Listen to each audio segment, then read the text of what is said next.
Well, I think the first thing, you've got to have some big dreams. And one of my favorite lines is that good is the enemy of great. And if you want to be great, you have to learn to thrive on pressure, and you really have to embrace it. That's the ultimate challenge.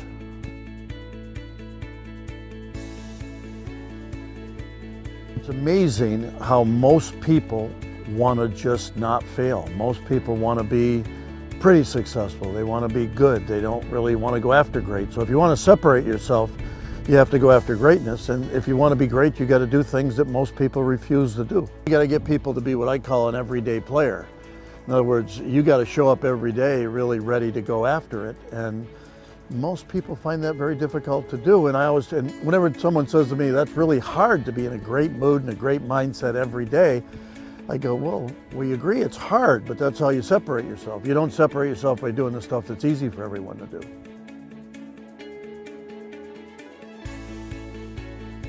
I think I was probably 21 or 22 when I started realizing that when I was coaching that I could get people to believe in themselves, and I could see talent in people that they couldn't see in themselves, and I was, for whatever reason, I had an ability to get it out of them.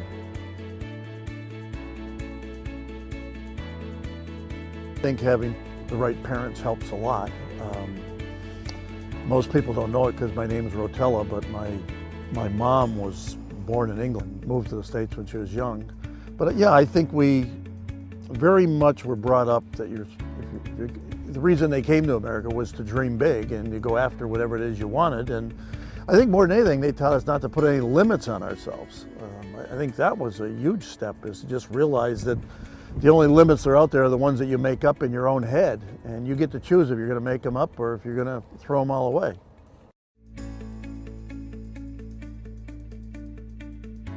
The phrase that I use the most frequently is that you're unstoppable if you're unflappable. So, I mean, you have to basically steel yourself and decide that there's nothing that could happen between the first tee and the 18th green that could possibly bother me or upset me. You basically have to say, I don't care what it throws at me. I'm going to love the challenge and I'm going to embrace it, and it's not going to bother me in any way because I'm going out there and find a way to get the ball in the hole. I mean, if it's clear in your mind and you've seen it in your head so many times that you're comfortable with it, when you get on the leaderboard, it's like, well, this is where I'm supposed to be. This is where I belong. I'm finally here, and you actually get more comfortable because this is your place.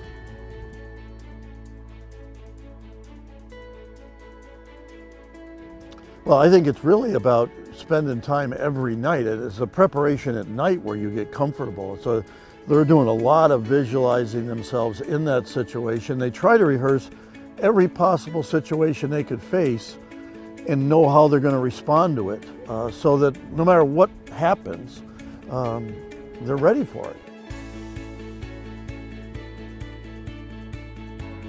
When you look back at Jack Nicklaus, I don't think it's a coincidence he was the greatest player, but if you look, I mean, he had a large family, and now he has like 24 or 5 grandkids.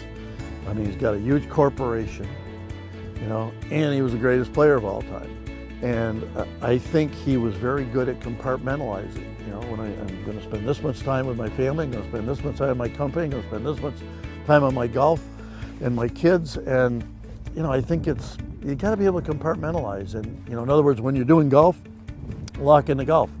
When you're doing business, lock into business.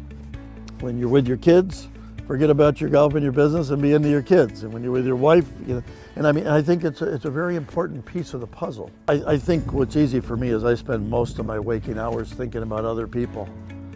I've told many people it's really easy to be happy when you're thinking about other people and helping other people with their dreams. And what's been kind of wonderful is in helping other people with their dreams, most of my dreams of coaching people have come true. So I mean, it's been a lot of fun.